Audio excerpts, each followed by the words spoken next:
You know, for a long time I believed something that turned out to be not true. I believed time would fix everything. After my divorce 16 years ago, I told myself what so many midlife singles tell themselves. If I stay busy, if I meet new people, if I just power through the pain, eventually things would fall into place. They didn't. Because time doesn't heal emotional wounds. It only teaches you how to function around them.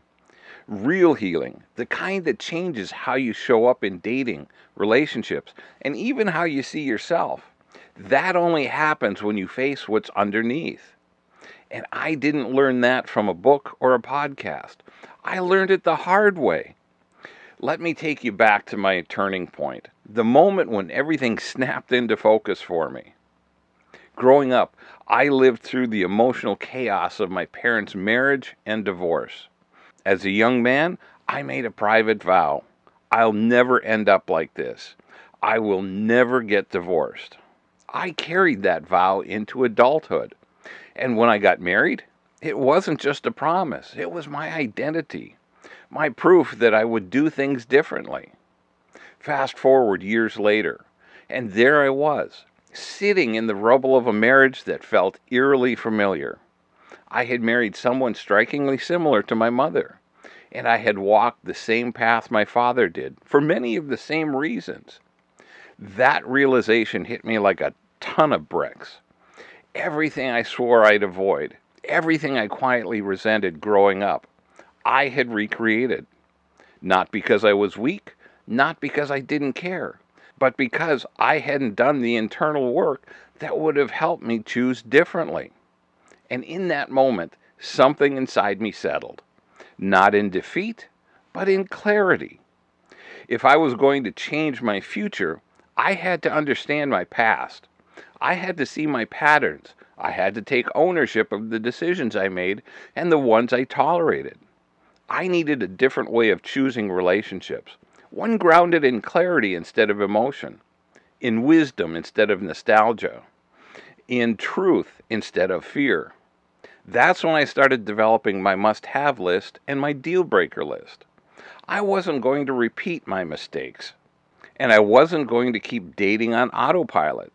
For the first time in my life, I realized I needed to do the work. But let me be honest about the hardest moment, the moment I finally admitted my marriage was over. I had worked on myself for years. I tried to be a better husband, a better father, a better man. But the truth was undeniable. I couldn't keep up the appearance that everything was fine.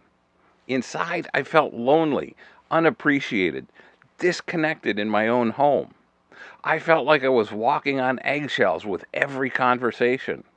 And I had a choice, keep pretending or tell the truth. It took me over 3 years to get to the point where I could finally ask for a divorce. And when I did, I felt something I didn't expect. Relief. Not because our marriage was ending, but because the lie ended. The lie that everything was fine, that I could endure forever, that my vow mattered more than my well-being. That moment, as painful as it was, became a turning point in my healing. A heavy burden lifted. It didn't solve everything. It didn't heal me overnight. But it marked the line between living in illusion and living in truth. And the truth is always the starting point for healing. Right around that time, something strange started happening. People, total strangers sometimes, would come up and ask me relationship questions. I didn't know them, and they didn't know my story. But they seemed to recognize something in me: steadiness, thoughtfulness, clarity.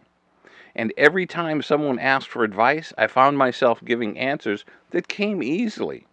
Answers I had been learning through my own internal work. That's when it hit me. Everything I was learning about myself applied to everyone else too. Patterns are universal. Healing is universal. Clarity is universal. And while the insights came naturally in those conversations, doing the work to reach those insights was anything but easy. But it was necessary for me and for anyone who wants a healthier relationship. That realization became the foundation of the work I do today.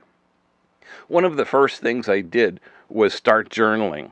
Nothing fancy, just a pen, a notebook, and the truth.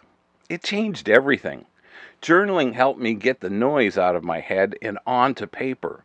The worries, the patterns, the fears, the choices I didn't want to admit, the hurt I hadn't processed, the accountability I had avoided. Once it was out of my head, I could breathe again. I could look back and see the journey, where I had been, where I was starting to grow, and what I needed to change moving forward. During that time, I created my must-have and deal-breaker list and began shaping my understanding of what all great relationships have in common, the four cornerstones of intellectual, spiritual, emotional, and physical connection. That framework didn't just help me, it became the foundation for how I guide others today. Through that work, one truth became clear. We all have a soulmate, sometimes more than one. It's simply a matter of which one you find first. But you can't recognize a soulmate if you're choosing from fear, loneliness, or unhealed wounds.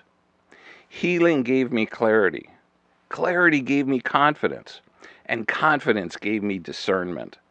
The ability to understand who should be in my life and who shouldn't.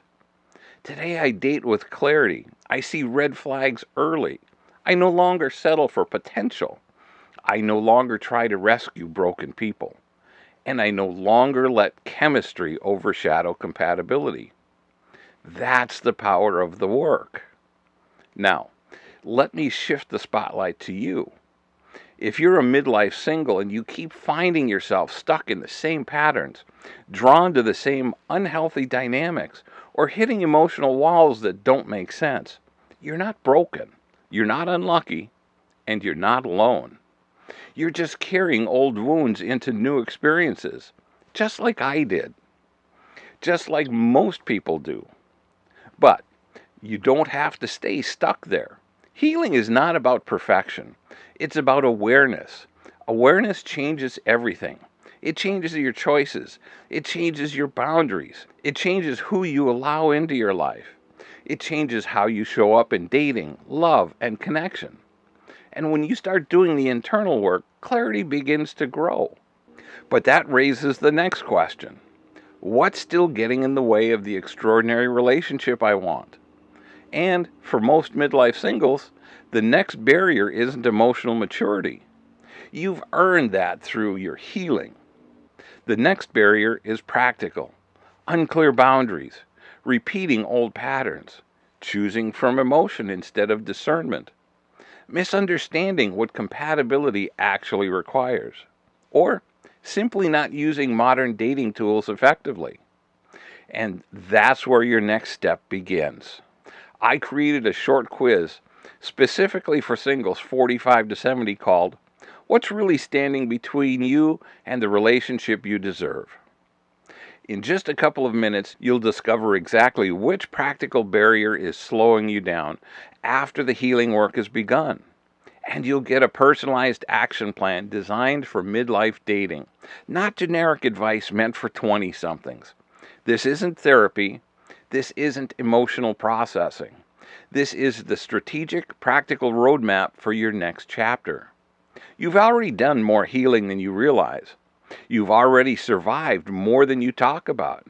You've already grown in ways you might not give yourself credit for. Now it's time for clarity. Take the quiz. The link is in the description below.